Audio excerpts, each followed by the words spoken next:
వారు ఏం చేశారయ్యా అంటే దుష్ట శిక్షణ, ఇంకా మాట్లాడతారు మంచితనాన్ని తీసుకెళ్ళడం అన్నమాట. దుష్టుడిని శిక్షించడం. ఇక పాయింట్ ఏంటంటే పాపము మనిషి లోపల మనిషిని శిక్షిస్తే పాపం పోదు.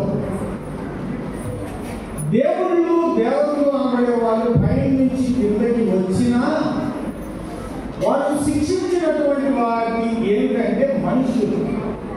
అయితే ఒకే ఒక వ్యక్తి భూమి మీదకి వచ్చినటువంటి యేసు ప్రభుల వారు, ఆయన నీ నిమిత్తము నా నిమిత్తము శిలువ మరణం మీద పాప పరిహారాత్మక బలిగా రక్తము చిందించి మన పాపములను బట్టి ఆయన శిలువ మరణానికి వెళ్ళి మన పాపములను మన నిమిత్తము తెల్లనిగా చేశాడు.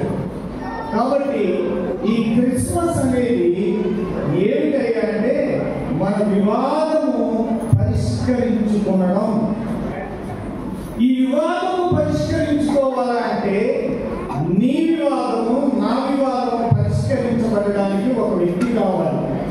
ఆ వ్యక్తి భూమి మీద ఎదిగి 6000 సంవత్సరాల నుంచి ఎదిగినా ఆ వ్యక్తి ఎవరు లేరు. ఎందుకంటే పై నుంచి కిందకు వచ్చి మరణించి తిరిగి లేచిన వ్యక్తి కావాలి. అతను యేసు ప్రభుల వారు. ఆ వ్యక్తి మానవుల్లో దొరకడు. ఆయన దేవుడై ఉండాలి అని లేఖన భాగాలు సెలవిస్తూ యెషయా గ్రంథంలో 2-3 మాటల్ని జ్ఞాపకం చేసుకుంటే 700-800 సంవత్సరాలకి పూర్వమే యెషయా గారు ఒక సినిమా చూపించినట్టుగా క్లియర్గా చెప్పినటువంటి మాట 3 మాటలు జ్ఞాపకం చేస్తాను. ఒకటి, కన్యక గర్భవతి అయి కుమారుని కన్ను. 2, ఆయనకి ఇమ్మానుయేలు అని పేరు పెడతాం. ఇమ్మానుయేలు అనే పేరుకి దేవుడు మనకి తోడు. 3వ విషయం ఏంటంటే అది ఎలా ఉంటుంది లేదా ఎక్కడ జరుగుతుంది అంటే కేవలం ఆయన చెప్పినటువంటి మాట ఏంటంటే యెషయా వద్దు నుంచి దావీదు నాన్న ఆయన్ని రెఫరెన్స్ గా ఆయన కుటుంబం ఆరిజిన్. ఒక అద్భుతమైన సూచక క్రియ ఏమిటంటే కన్యక మరియా, ఇలాగ బ్రదర్ చెప్తూ అన్నాడు, ఒక కుమారుడు అనుగ్రహించబడతాడు. ఎవరికంటే స్త్రీ సంతానములకు. ప్రపంచంలో ఎక్కడ కూడా స్త్రీ సంతానాన్ని ఒక్క యేసు ప్రభు ద్వారానే సూచించబడింది. ఈ మధ్యకాలంలో చాలా మంది 3 మేకులు కొట్టుకోలేకపోయినా పెరుక్కోలేకపోయినా యేసు ప్రభు వచ్చిందే 3 మేకులు కొట్టుకునేదాన్ని. తెలియని కాన్సెప్ట్ వారికి అది అర్థం కాదు. ఎందుకంటే నీ నిమిత్తము నా నిమిత్తము రక్త ప్రోక్షణ జరగాలి. కాబట్టి ఆయన దేవుడు.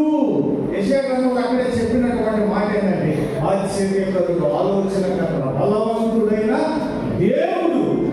ఆయన దేవుడు. ఈయన ఎక్కడ వచ్చాడంటే యెషయా అనేటటువంటి వంశం లేకపోతే దావీదు వంశం నుంచి వస్తాడు. ఫైనల్లీ ఇవన్నీ చెప్పేటటువంటి ఏంటంటే నీ నా రక్తము హిమము వలె కావాలంటే యేసు ప్రభుల వారి పుట్టుకని నమ్మాలి, ఆయన్ని మనం విశ్వసించాలి అని క్రిస్మస్ మనకి తెలియజేస్తుంది. దాన్ని బట్టి మీకు అందరికీ కూడా విష్ యూ హ్యాపీ క్రిస్మస్ తెలియజేస్తున్నాను. Thank you sir. Thank you.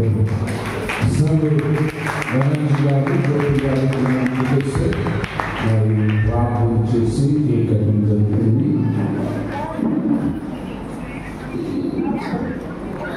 మన